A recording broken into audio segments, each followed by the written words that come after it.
Hello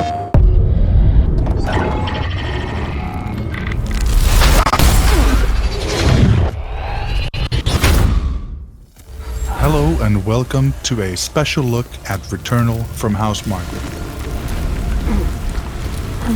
My name is Mikael, and today with us we have the game director, Harry Krueger. Hey everyone, great to be here. As well as the narrative director, Gregory Louden. Hey, great to be here as well. So here we're seeing Selene crash landing onto Atropos and starting her first loop. Specifically, we're using footage from a couple of different run-throughs, so there will be some edits through this playthrough. But how does it differ from every single run, Harry? What are we seeing here for the first time? Yeah, so every time that you exit the initial crash landing room, you will immediately be confronted with a fairly freshly generated level, right? So we've designed Returnal to be consistently fresh and surprising for players, and every run is designed to be unique and provide memorable player stories. But some of the factors, some of the modules, if you will, might get familiar in a way, so there are some handcrafted environments that are being recycled, right? Yeah, for sure. So each of these individual levels or areas has been handcrafted so we can achieve the desired mood and quality of the lighting and just get it balanced to perfection. However, how these rooms are interconnected is completely randomized in each run. And even after you familiarize yourself with some of these environments, they will always be populated with unfamiliar content. So we can see some of that unfamiliar content here. The first enemies coming at you, some quick action. Greg, how do you feel about these enemies? Are they going to be tough to battle, or...? Yeah, so here are the Kerberons.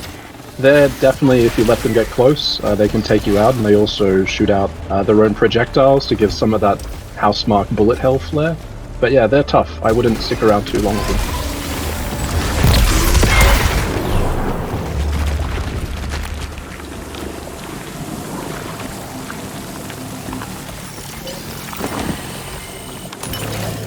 And here you have some sort of a ghost of another Selene. Does that activate something, or...? So basically what you see here is a projection, and this is actually another player who's played Returnal. And at this point you can either choose to scavenge to get a quick gain, or avenge. And if you avenge, get ready for what you're about to see. Is that elite, or is it a boss fight, or...? Correct, it's like a stronger hostile that you need to take down. In this case, it's the Kerberon we saw before, but this one's even stronger and malformed. I wouldn't jump in and try to take this out this early in a cycle, but let's see how it goes.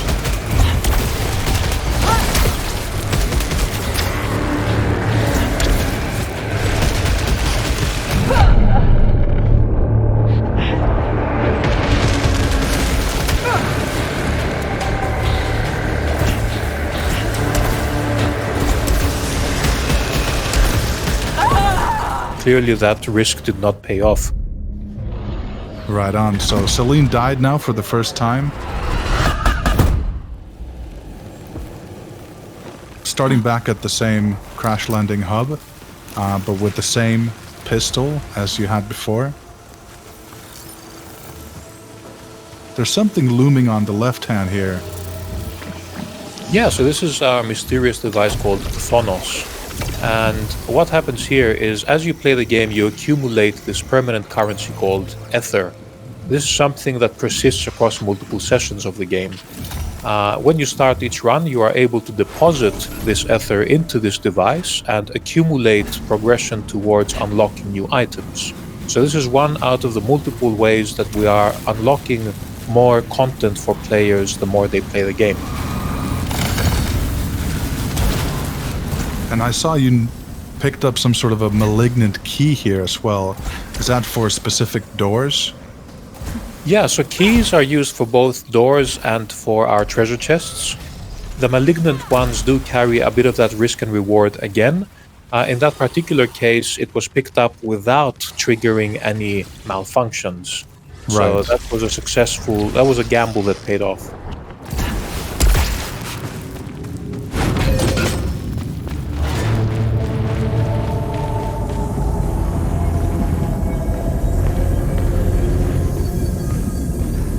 am I assuming right that these are some sort of art pieces from previous civilizations?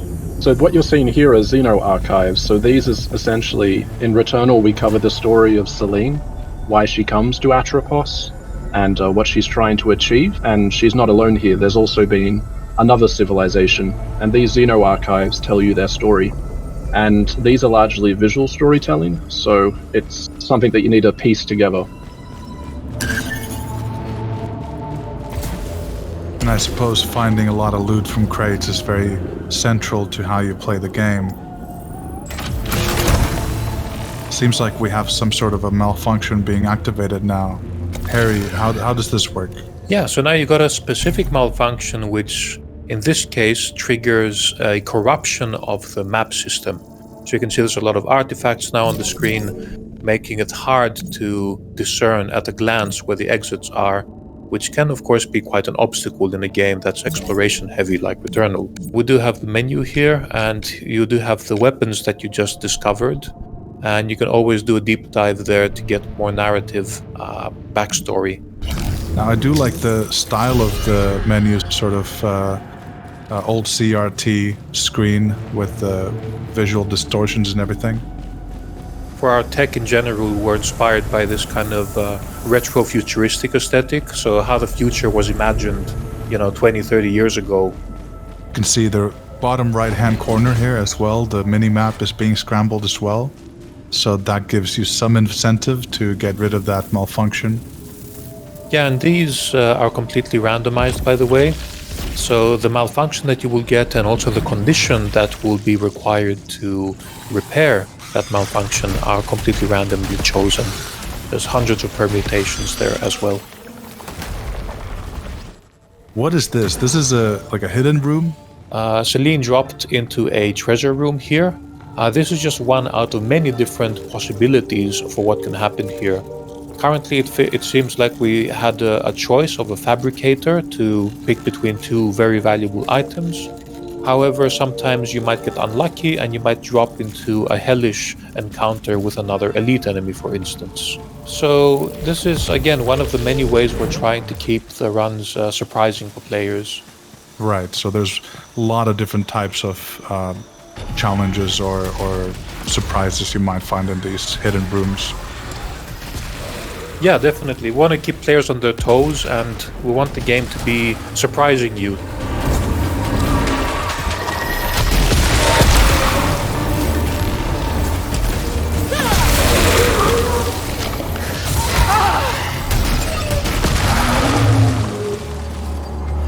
Now, I see this action going on, and there's she's being grabbed by this tentacles from above, but she's also using this sort of a blade weapon. So there's a melee weapon that you can use.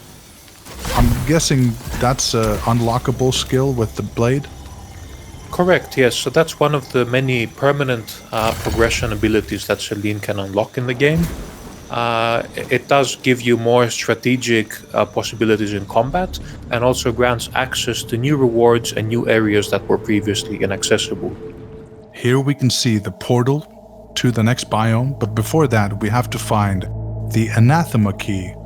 Yeah, anathema. So that means damning or curse.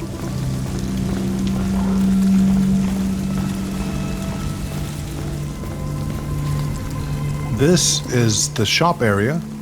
So here you can use your obolites to buy different things. Greg, can you jump in and tell us a bit more about the options we have? Yeah, so basically you can use the ancient civilization's technology to fabricate items. So it can be things like consumables, which are single-use items. There's also extra pedestals which can give you a health increase, to increase your max health. And there's also a device there that helps interact with the social aspect of the game. So you get to contribute as a community to certain common goals there. And the shops in general seem to be sort of maybe a little bit of this calm in the heat of the storm, where you can just kind of concentrate on how do you want to upgrade your character for this specific run. Yeah, that's something that I'm glad to begin to show here in more of an extended look. You can begin to see the flow of Returnal, that it kind of ebbs and flows between the Housemarque sort of explosive action but also has these more quiet exploratory moments. Yeah, I could see some sort of a red formation about to be spawned into the world. Yeah, so every time that you play through these environments, they will be populated with some unique combinations of enemies. And the difficulty, of course, will vary, just to keep things surprising. In this particular case, there was a lockdown triggered when you entered the room. And there's a central challenge in the middle where there is a slowly spawning large enemy, while separate waves of enemies are continuously spawning on the sides. So this is just one out of many examples of how we keep the combat encounters fresh. The only way to proceed now is to eliminate all of the enemies and the lockdown be lifted.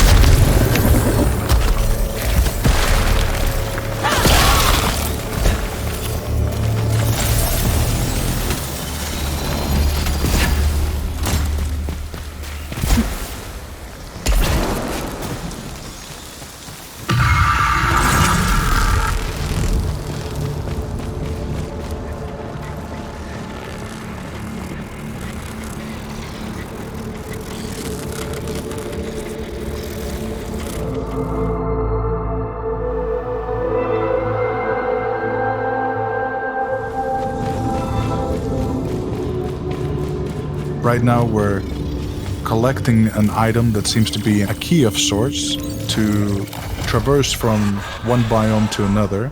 You actually have to get the quote-unquote boss key, and this key will let you eventually enter a boss fight.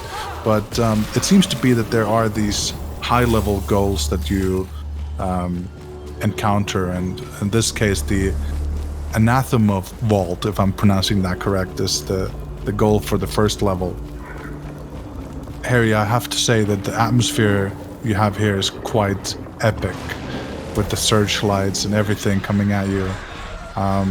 What has been the inspiration behind this sort of a deep and dark atmosphere? Yeah, thanks. I think dark sci-fi, of course, has been one of our biggest inspirations, and cosmic horror or Lovecraftian horror, I guess, has informed a lot of our aesthetic decisions and also some of the more philosophical themes we explore in our narrative as well. So here we can see Selene using that Anathema key. The strange energy source is beyond this. It might be tied to White Shadow.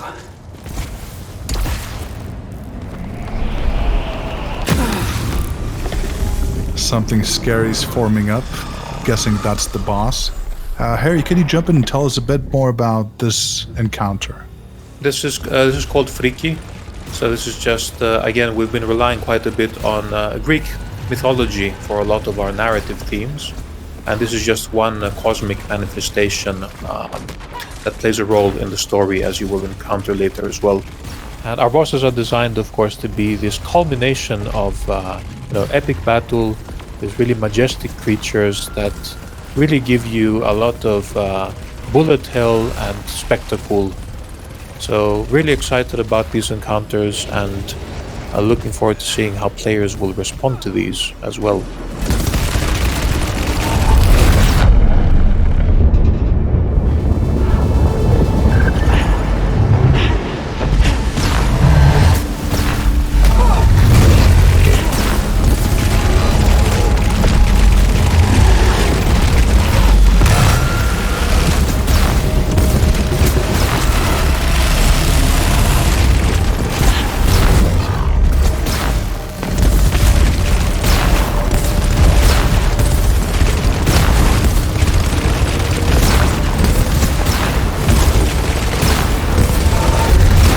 Very exciting action there. I really wonder how it ended up being.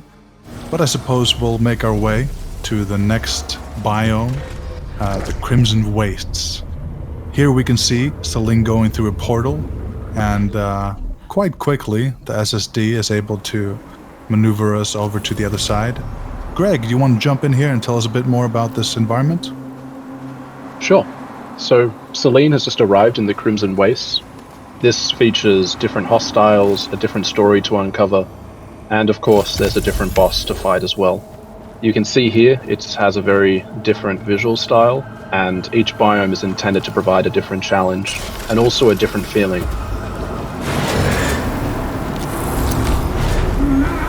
It also does seem a bit more open world-ish. Yes, so it is a lot more open experience. If the Overgrown Ruins is claustrophobic, this is more open and expansive.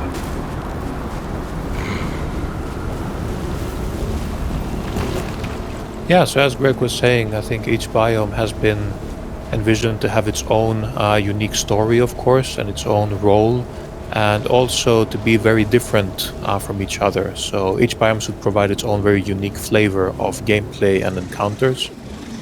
And even the level generation, the roguelike elements manifest differently in each biome as well.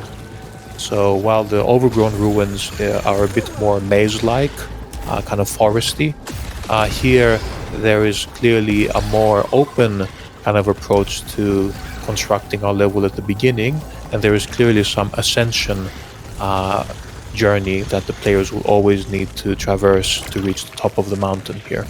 So each biome offers its own unique flavor. And there seems to be a bit more of these aerial enemies and also that bullet hell wave pattern that you see.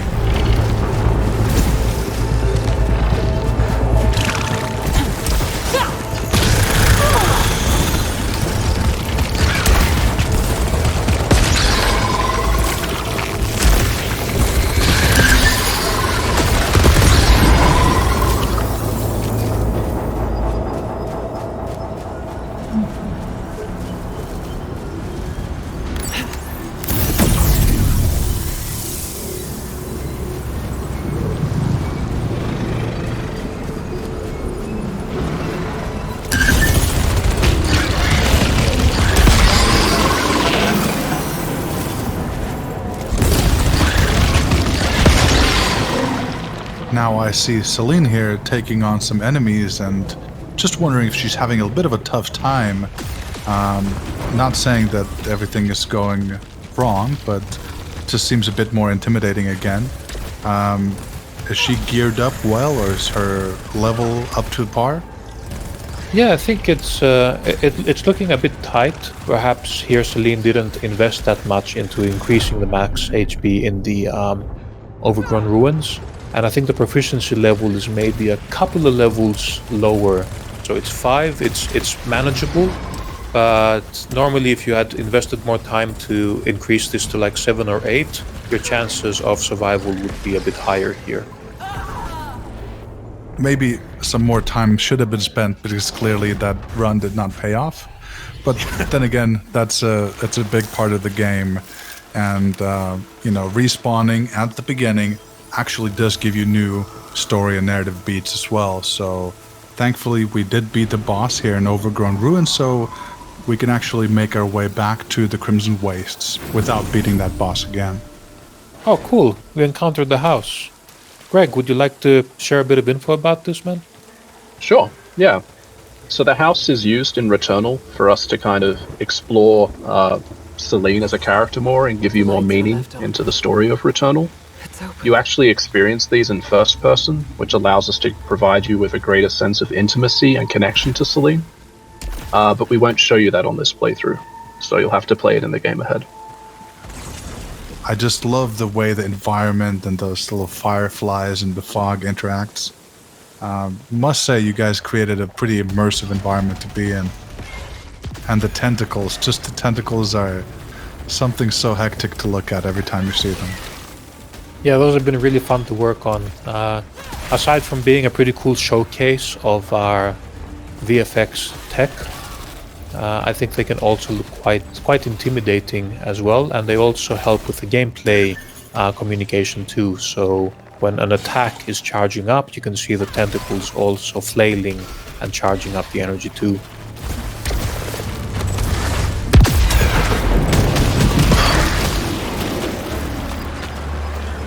Here we seem to have another ghost. I wonder how this is going to manifest. Previously we saw that elite.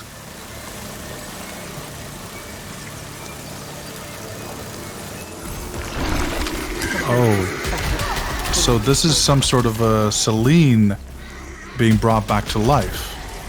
Yeah, this is an infected scout. It can be quite a challenge, and you can also see that its attack caused a malfunction. So, once again, we try to turn the tables on you with Returnal, just when you think you know what's coming. We like to provide a bit of twist and variation there as well. Very interesting. So you're using other players' playthroughs in a surprising way.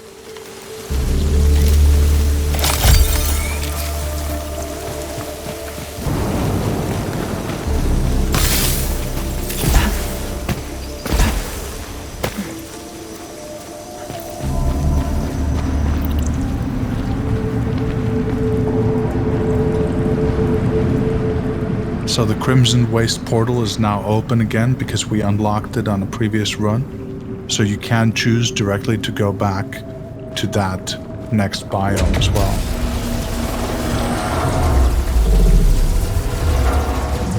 And as Harry said, I would recommend that you should try to build yourself up.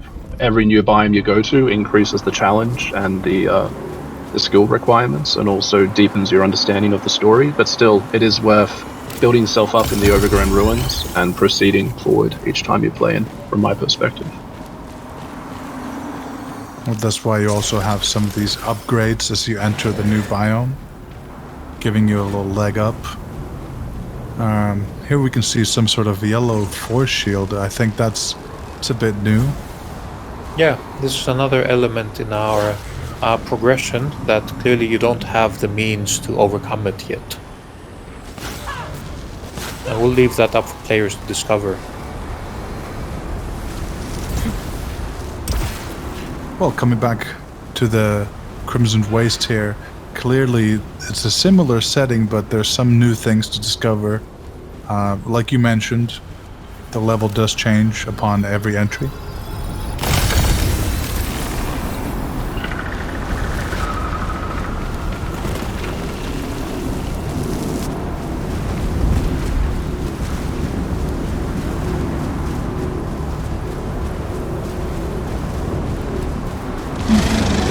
Some of the pesky flying monsters here again.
I just love the way you have these waves of lasers still coming at you, even though the enemy's dead, still trying to, take you down from the other side.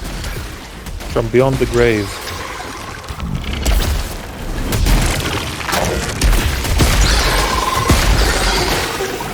But it's all a part of that bullet hell sort of design philosophy, keeping your character in movement.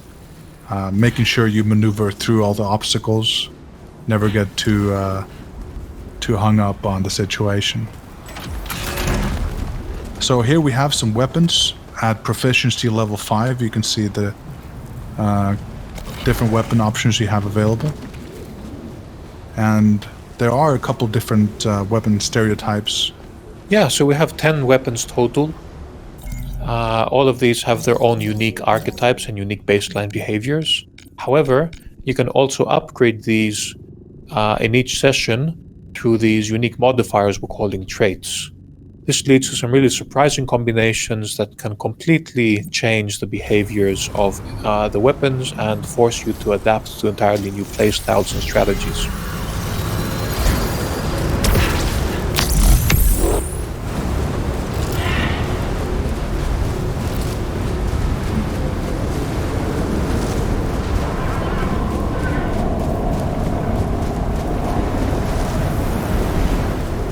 I could see here at the top left corner we have these 2 malfunctions detected. Are there only 2 at a given time? Yeah, so you can have 2 active at any time. So the negative effects and the conditions to repair these are completely randomly chosen.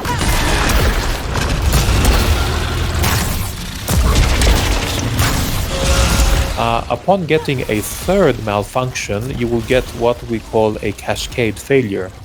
So in that case, a random item from your inventory is actually broken, and you receive a little bit of damage as well. So the stakes get higher as you accumulate more of these malfunctions, so you need to proceed with caution.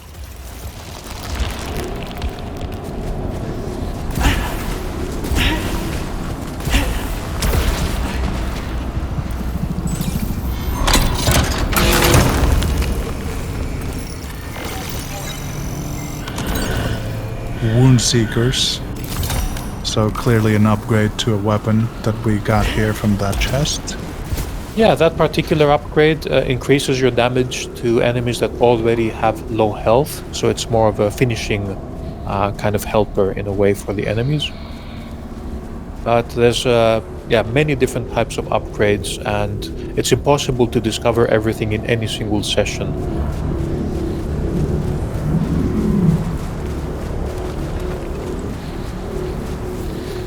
Encountered armored fauna. Shell seems highly durable.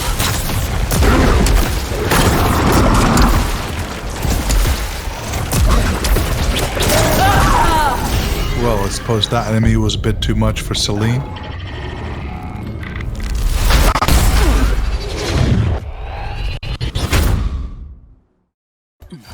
But yet again she starts the whole session again at the crash landing site. But here we have it. Another run of Returnal is up ahead of us, and we'll let the players experience it for themselves. Thank you so much, Harry. Thank you so much, Greg, for being a part of this. Deeper look into Returnal, out April 30th on PS5. Thanks. Thanks, everyone. Enjoy Returnal when it comes out on April 30th. Yeah, thanks for watching, everyone.